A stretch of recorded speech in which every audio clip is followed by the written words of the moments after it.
Injury নিয়েই Dhaka premier লিগে দারুণ একটি মৌসুম কাটাচ্ছেন পেস বোলিং অলরাউন্ডার সাইফুদ্দিন।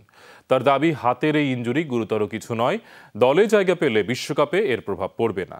নিজ জেলা ফেনীর সোনাগাজীতে মাদ্রাসার ছাত্রী নুসরাত জাহানকে পুড়িয়ে মারার ঘটনায় তীব্র ক্ষোভ প্রকাশ ও ন্যায় বিচার প্রত্যাশা করেছেন সাইফুদ্দিন। ফেনীর সোনাগাজীতে মাদ্রাসা ছাত্রী নুসরাত জাহানকে পুড়িয়ে মারার ঘটনা সারা দেশের মানুষের মতো ছুঁয়ে গেছে ক্রিকেটারদের হৃদয়ও। তবে অন্য সবার চেয়ে ক্ষোভটা একটু বেশি অলরাউন্ডার মোহাম্মদ সাইফুদ্দিনের, কারণ ফেনীর সন্তান সাইফুদ্দিন নিজেও। সত্যি খুব মর্মাহত আমি, বিশেষ করে আমার জেলা ফেনীতে এই ঘটনাটা ঘটেছে, এই জন্য আরও বেশি আমি লজ্জিত। আর সত্যি কথা বলতে শোক প্রকাশ করার মতো ভাষা নেই। যদিও একটা মর্মান্তিক মৃত্যু, এরপর আবার আগুন দিয়ে পুড়িয়ে ফেলা হয়েছে। সত্যি এর একটা দৃষ্টান্তমূলক শাস্তি চাই।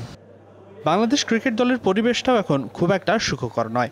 একের পর এক ইনজুরির খবর বিশ্বকাপের আগে ভাবিয়ে তুলছে টিম ম্যানেজমেন্টকে। বিশেষ করে বোলিং ডিপার্টমেন্টের ইনজুরি হঠাৎ জেঁকে বসেছে।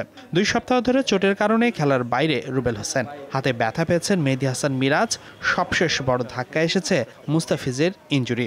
অলরাউন্ডার সাইফুদ্দিন খেলছেন চোট নিয়ে, তবে গুরুতর কিছু নয় বলছেন সাইফ। পেস বোলার একটু খুঁটিনাটি ইনজুরি থাকবে, এটা মাথায় নিয়ে খেলতে হবে। একদম কেউ বুকে হাত দিয়ে বলতে পারবেন 100% ফিট কোনো বোলার, একটু সোরনেস থাকবে বা এরকম। তবে সত্যি বলতে আমি কি এটা ইউজ করে নিয়েছি। আর আমি সত্যি বলতে আমি ম্যাচ খেলতে পারতেছি। আমি যদি আমার 100% না দিতে পারতাম, আমি নিজে ম্যানেজমেন্টকে বলতাম যে আমি ফিট না। বিশ্বকাপ কড়া নাড়ছে দরজায়, এমন সময় ইনজুরির মিছিল ভাবাচ্ছে সবাইকে। তাই তো ঘরোয়া লিগে ক্রিকেটারদের আরও যত্নশীল হবার পরামর্শ দিচ্ছেন সংশ্লিষ্টরা। কিন্তু সাইফুদ্দিন থাকতে চান নির্ভার।